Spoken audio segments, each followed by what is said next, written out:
Southern State of Golf podcast where we talk about all things golf with a Southern flavor. Hi, I'm your host, John, and we are now on episode 8. Today, it's going to be a quick 9 episode where we're going to talk about and review my visit to Pop Stroke Golf down in Myrtle Beach. I don't know if you've seen, but Pop Stroke is something that is Tiger Woods is involved in it. It's one of those, I would call it like a TopGolf, but mainly just for putting, or you can call it bowling, but just for putting. They have locations all over, I say all over, I would say all over the U.S., even though I just said that. They've got them in Florida, mainly Texas. There's one in Alabama. There's one, I think, in Arizona, one in Las Vegas, and also one in Myrtle Beach, South Carolina. It's there at Broadway at the beach. It's been there for a couple of years now. But just recently, within the past couple of months, I had an opportunity to visit there. I went there and I visited. I love golf, and when I go to Myrtle Beach, I enjoy to play when I get an opportunity. But to be truthful, I haven't gone because one of the things I haven't gone to Pop Stroke before now is because I'll be truthful, the price has kind of prohibited me, and I'll explain that. If you want to go. If you want to go there as a family of 4, a family of 3 or 2, it's $30 a person. But it's an all-day pass, so you can stay there all day, play as much as you want. They do have 2 courses there. They have a blue course and a black course. One of those courses is a little bit more difficult than the other, and I can attest to that. But they've got a different price point. Most of the putt-putt places that I've been to, miniature golf places I went to in Myrtle Beach, it's like you pay one price and you play the course one time. And usually at the end of the round, there's a big old hole in the bottom of the 18th where the ball just goes and you don't get it back. Well, Pop Stroke's a little bit different where you pay for, it's an all day pass. You can play as much as you want, leave, come back. It's what you do for the whole day. But one of the challenges I had for me was if I wanted to go and I went with more people or my family, it's $30 a person. So if you take a family of 4, and my girls, I got 2 daughters now, they're a little bit older, that was going to be $120 to play golf. And that was out eating or drinking anything. So I've never went there until recently. I had a couple hours to kill in Myrtle Beach. And so I went in and decided I was going to play by myself. So one morning I went in and played, and I really enjoyed it. I really, really enjoyed my visit. Now, it was a little bit different.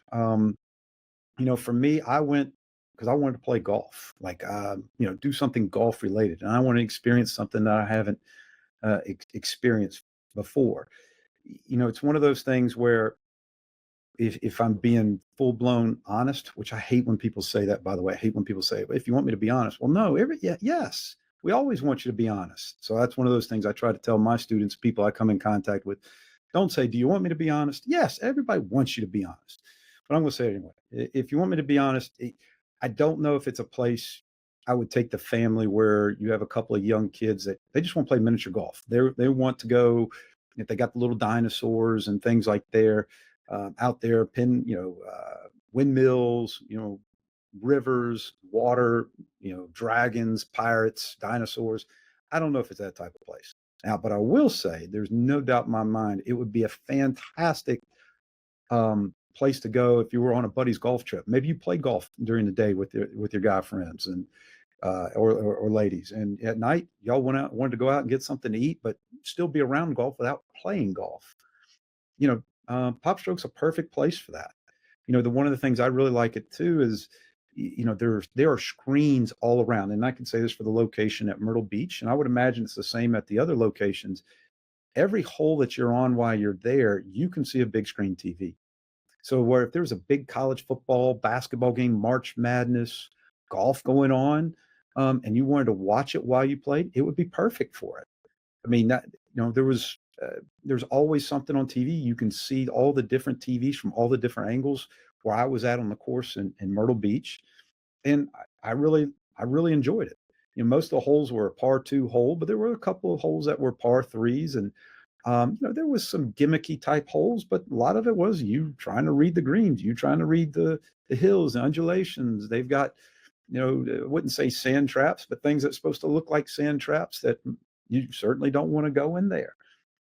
But I really enjoyed my time there. It was something, really good that like I said, I think it would be the perfect way to, if you got a late tee time, you can get there in the morning to play, or because they open at 9 o'clock. Of course, check your local listings, as they say, for what location you're at, when they might be open.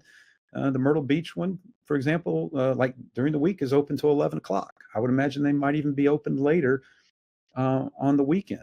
But I think it'd be a perfect opportunity on a guy's trip. Go play golf, and then afterwards get you something to eat, or go back out to Pop Stroke. You could play golf while watching the game. Watch the big game on TV while you're playing.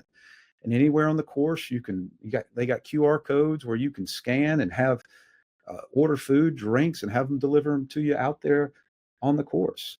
When I went, I will admit I did not partake in any of the food that they had in there or beverages. I was just in there really I popped in and played and left. And I did that early in the morning. I probably first time too, true story, that I brought my own putter. Of course they got putters there for you to use, but I brought my own putter. I was a little bit over par, probably a lot over par, so we won't reveal how bad I was when I actually played, but I thought it was a great environment. Maybe it's something if you want to do, just, don't have to be on a buddy's golf trip. If you just have a group of guys or some people there, maybe you don't want to go bowling, or maybe you want something, you want to watch the game while also playing putt-putt.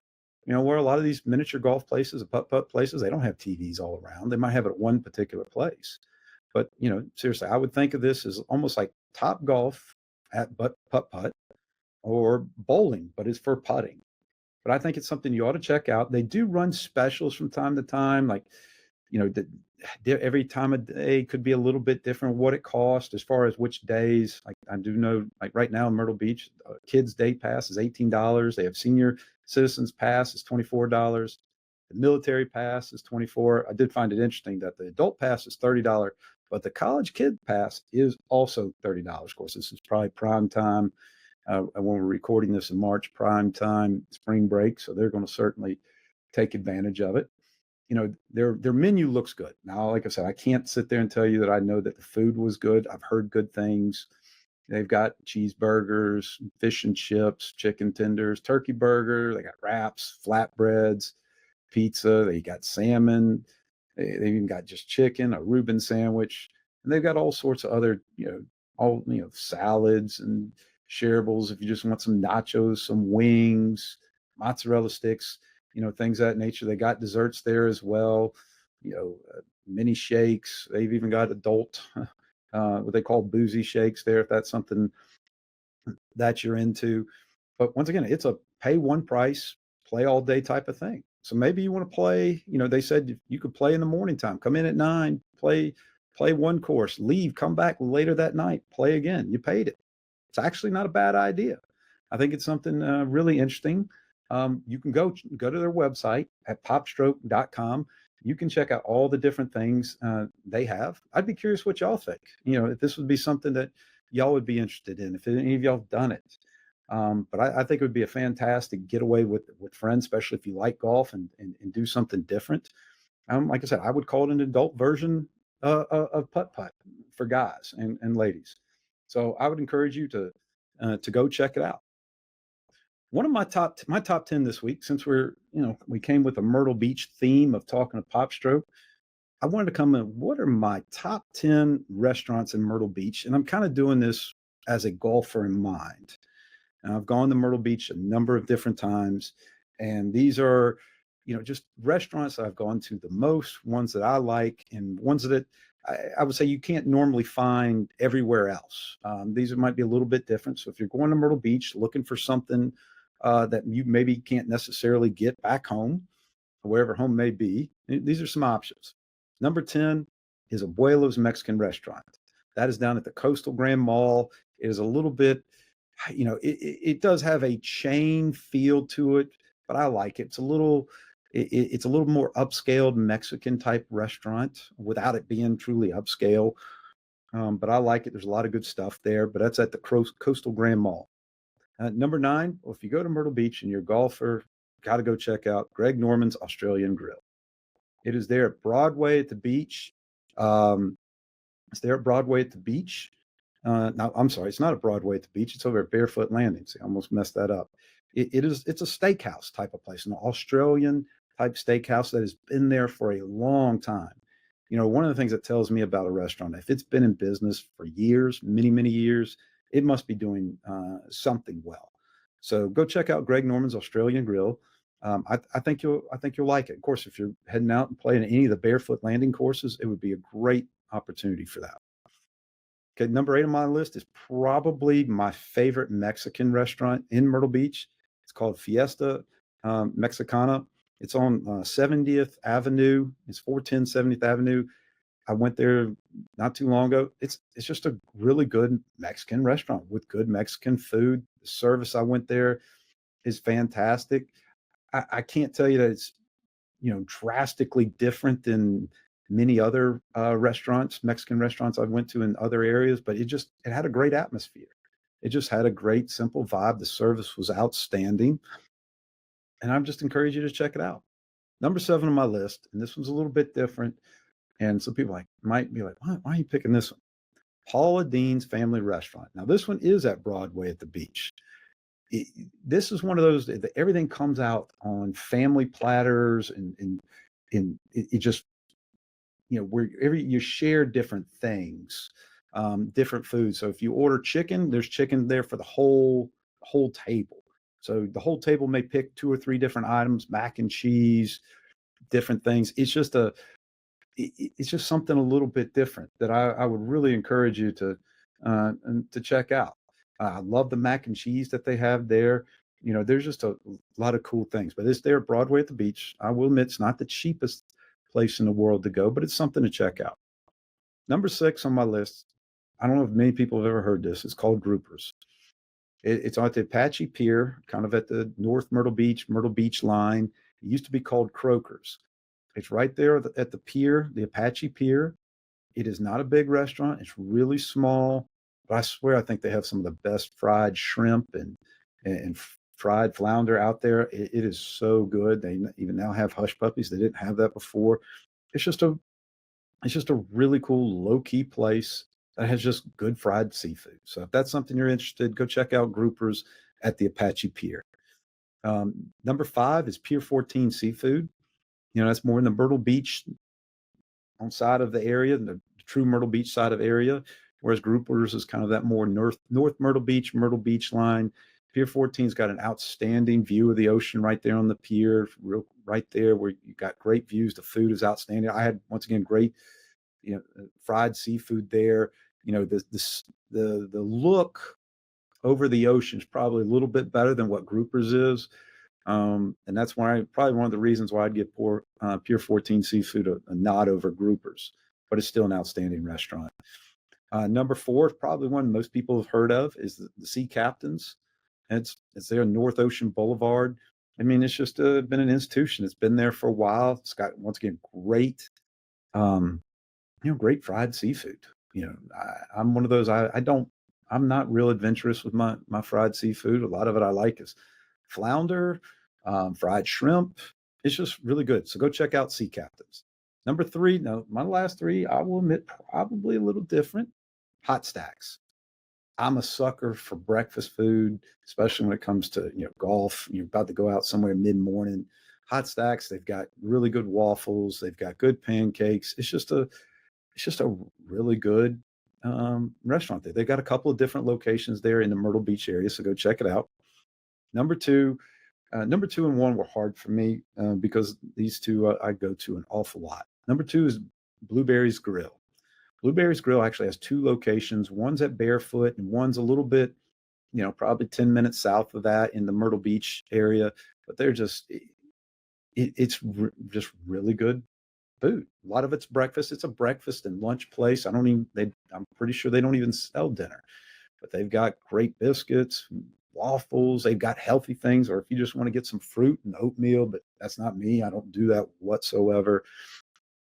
They've got, I really enjoy their coffee. Their atmosphere there is outstanding, especially the one at the Barefoot Landing. It's a newer one. It's also one of those that you're trying to go at 10 o'clock on a Saturday. You might be waiting for a long time. They also have a feature where you can, if you go to their website, you can put your name on the waiting list. And so you can get called ahead earlier I would highly encourage that, especially if you're going at any later times. But go check out Blueberry's Grill there in Myrtle Beach, but in particular the one in Barefoot Landing. Okay, my favorite one, I've got to admit, number one, my favorite place. And once again, this is a breakfast place. Breakfast, and I would call it a lunch place, but I actually have only gone here. I think I've gone here for lunch a couple of times, but I still get breakfast food. Dino's.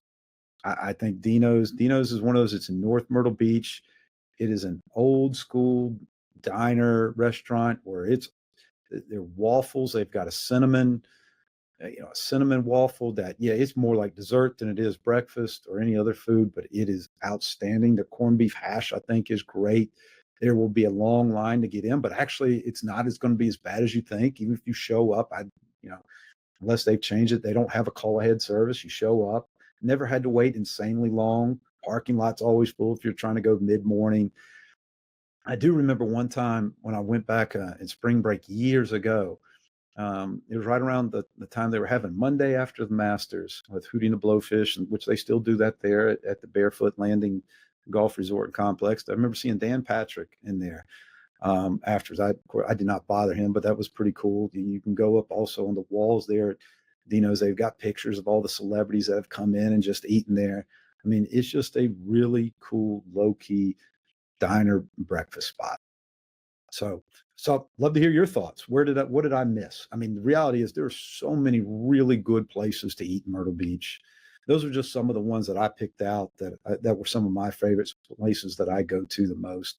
I certainly love to hear what you think, and tell me what I missed. I'm always looking for new places to go whenever I go to Myrtle Beach.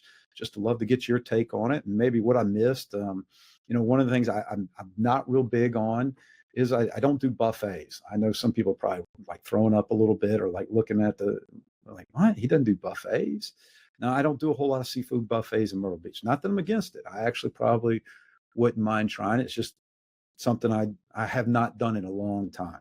But there's such great places to get there in Myrtle Beach. And, hopefully we'll also do some other reviews and some other different places of some of the best restaurants. But I would love to hear what you got to think. I'm sure we'll talk about more about guys' trips and going to Myrtle Beach, but it's one of the reasons why I think Myrtle Beach is a great destination for golf getaways, even if it's just with the guys or other people.